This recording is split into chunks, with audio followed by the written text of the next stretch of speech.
कुछ ऐसा होने वाला है जो पश्चिमी तट के पूरे भविष्य, समुद्र तट, बुनियादी ढांचे, पूरे नक्शे को बदल कर रख देगा। वैज्ञानिकों को डर है कि एक नहीं बल्कि 2 बड़े भूकंप आने वाले हैं, जिनमें से एक दूसरे के कारण होगा। ये तो ज्यादातर लोगों के ध्यान में भी नहीं था, लेकिन नई रिसर्च सब कुछ बदल रही है। दशकों तक सभी ने सैन एंड्रियास फॉल्ट और कैस्केडिया सबडक्शन जोन को 2 अलग-अलग राक्षसों की तरह माना, जो बस एक ही इलाके में रहते हैं।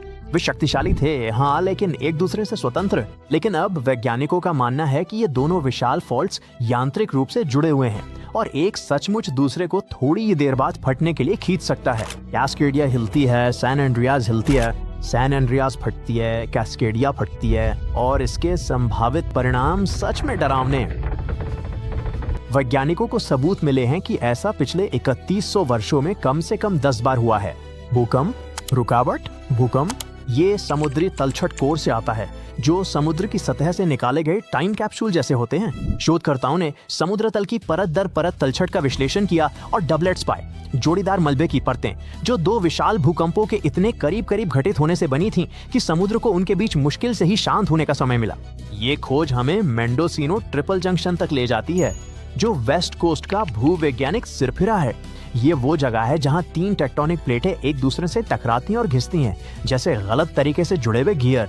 ये वही इलाका है जहां सैन एंड्रियास कैस्केडिया से मिलता है, जिससे ये इन डबल भूकंपों के बनने के लिए एकदम सही जगह बन जाती है। एक फॉल्ट में दरार से होने वाले तनाव में बदलाव सीधे इस जंक्शन से होकर दूसरे फॉल्ट को अस्थिर कर देते हैं। जब ये किसी बुकशेल्फ के साथ होता है तो ये हानि रहित होता है। जब आप एक किताब हटाते हैं तो 3 और किताबें खिसक जाती हैं। लेकिन जब आप इसे एक समुद्र तट के रूप में सोचते हैं, जहां लाखों लोग, पूरे शहर और बड़ी बड़ी आधारभूत संरचनाएं हैं, तो ये तुरंत डरावना लगने लगता है। पश्चिमी तट पर रहने वाले कई लोगों के लिए सैन एंड्रियास कुछ कैलिफोर्निया की समस्या लगती है और कैस्केडिया ओरेगन और वॉशिंगटन की समस्या जैसी। लेकिन जब आप समझते हैं कि ये दोनों फॉल्ट एक दूसरे पर असर डाल सकते हैं, तो ये सिर्फ स्थानीय मुद्दा नहीं रह जाता, बल्कि पूरे महाद्वीप की समस्या बन जाता है। सिर्फ एक कैस्केडिया मेगाक्वेक ही 9.0 या उससे अधिक तीव्रता तक पहुंच सकता है, 600 से 700 मील तक समुद्र तल को फाड़ सकता है और एक सुनामी को प्रशांत तट की ओर गरजते हुए भेज सकता है। और ये सिर्फ पहली भूकंप हो सकती हैं, और फिर शायद कुछ ही मिनटों बाद सैन एंड्रियास नॉर्दर्न कैलिफोर्निया में टूट सकता है। झटके पूरे राज्य में ऐसे फैल सकते हैं जैसे कोई जैकेट की जिप खोल रहा हो। और अगर ये दूसरी दिशा में जाता है तो भी हालात उतने खराब हो सकते हैं। अगर सैन एंड्रियास पहले फटता है तो तीव्र तनाव का पुनर्वितरण कैस्केडिया सबडक्शन जोन को अस्थिर कर सकता है। आपको पहले कैलिफोर्निया का भूकंप मिल सकता है, जिसमें इमारतें हिलने लगेंगी, हाईवे टूट जाएंगे और पावर स्टेशन फेल हो सकते हैं। और फिर जल्द ही ओरेगन या वॉशिंगटन में समुद्र पीछे हटने लगता है और फिर सुनामी के लिए 20 मिनट की उल्टी गिनती शुरू हो जाती है, जो एक और आपदा है। ये ऐसी चेन रिएक्शन है जिसे आप वीडियो गेम में भी नहीं चाहेंगे। असल जिंदगी की तो बात ही छोड़िए। ये खोज हमें 1700 के भूकंप के बारे में भी कुछ डरावना बताती है। वही भूकंप जिसने प्रशांत महासागर के पार इतनी बड़ी सुनामी भेजी थी कि वो बिना किसी चेतावनी के जापान से टकरा गई थी। जापानी मछुआरों ने उस लहर को ऑर्फन सुनामी कहा, क्योंकि वो बिना किसी महसूस किए गए झटके के आ गई थी। सदियों बाद ही वैज्ञानिकों ने पता लगाया कि वो लहर पैसिफिक नॉर्थवेस्ट से आई थी, लेकिन हाल तक किसी को ये नहीं पता था कि सैन एंड्रियास ने भी शायद उस घटना को महसूस किया हो, और संभव है कि उसी वजह से उसमें भी फिसलन या अस्थिरता आई हो।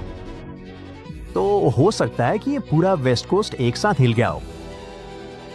और अब हम सबसे डरावने हिस्से पर आ गए हैं। ये सब इस बात पर नहीं है कि ये होगा या नहीं, बल्कि सिर्फ इस बात पर है कि ये कब होगा।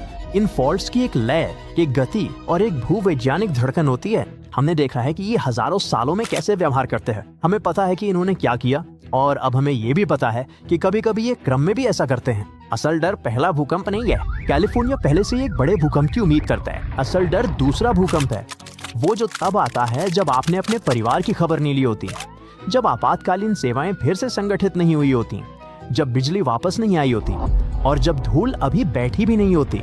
अगर आप वेस्ट कोस्ट पर नहीं भी रहते हैं, तब भी आपके लिए मायने रखता है। कैलिफोर्निया, ओरेगन और वॉशिंगटन के बंदरगाह अमेरिका के आयात का एक बड़ा हिस्सा संभालते हैं। अगर ये बंदरगाह बंद हो जाएं, तो इसका असर सिर्फ तटवर्ती इलाकों पर ही नहीं बल्कि पूरे देश पर पड़ता है। इसका असर पूरे देश पर और संभवतः पूरी दुनिया पर पड़ता है।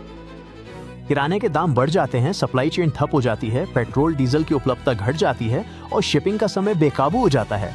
दुनिया जितनी जुड़ी हुई है उतनी हमने कभी सोची भी नहीं थी। और पैसिफिक कोस्ट पर भूगर्भीय दोहरे झटके का असर सिर्फ स्थानीय आपदा तक सीमित नहीं रहेगा, ये धागा धागा करके हर किसी की जिंदगी में फैल जाएगा। इसलिए जिनके पास ताकत है उन्हें सिर्फ एक बड़े भूकंप के लिए नहीं बल्कि 2 के लिए तैयारी करनी चाहिए। आपातकालीन योजनाएं, निकासी मार्ग, प्रतिक्रिया समय और पावर ग्रिड की डिजाइन, इन सबको अब अपडेट करने की जरूरत है, क्योंकि प्रकृति ने हमें दिखा दिया है कि सिर्फ एक बड़ा भूकंप भी आधुनिक अर्थव्यवस्था को कितना प्रभावित कर सकता है। ऐसा जापान में 1995 में हुआ था, 17 जनवरी को सुबह 5:46 पर।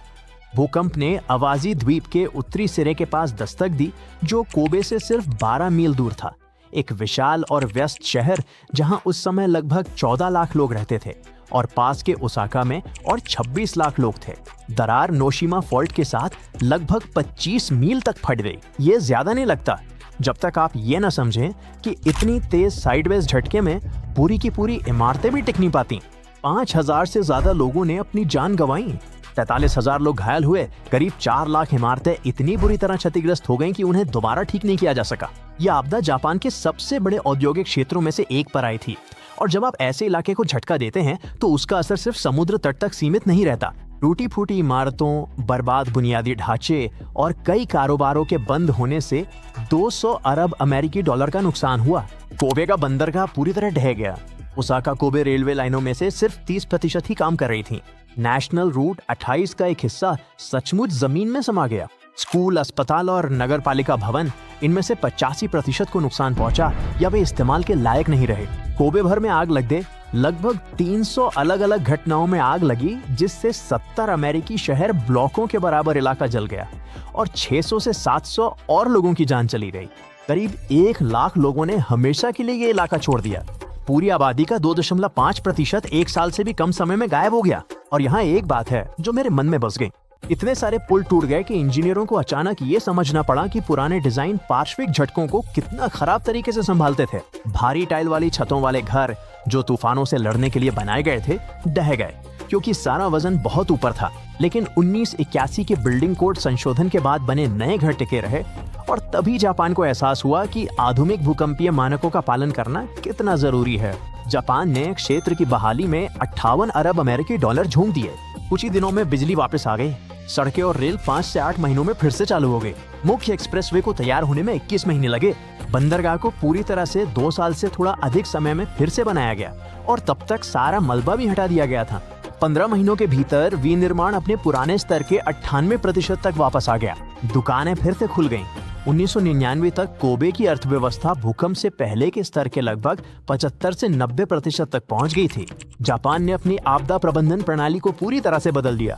उन्होंने सेंट्रल डिजास्टर मैनेजमेंट काउंसिल की स्थापना की और बिल्डिंग कोड्स को फिर से लिखा। उन्होंने आपातकालीन अभ्यासों से लेकर आग प्रतिरोधी शहर की योजनाओं तक सब कुछ अपग्रेड किया, और उन्होंने भूकंप पूर्व चेतावनी प्रणाली शुरू की, जो अब जापान को झटके लगने से पहले वे अनमोल कुछ सेकंड देती है।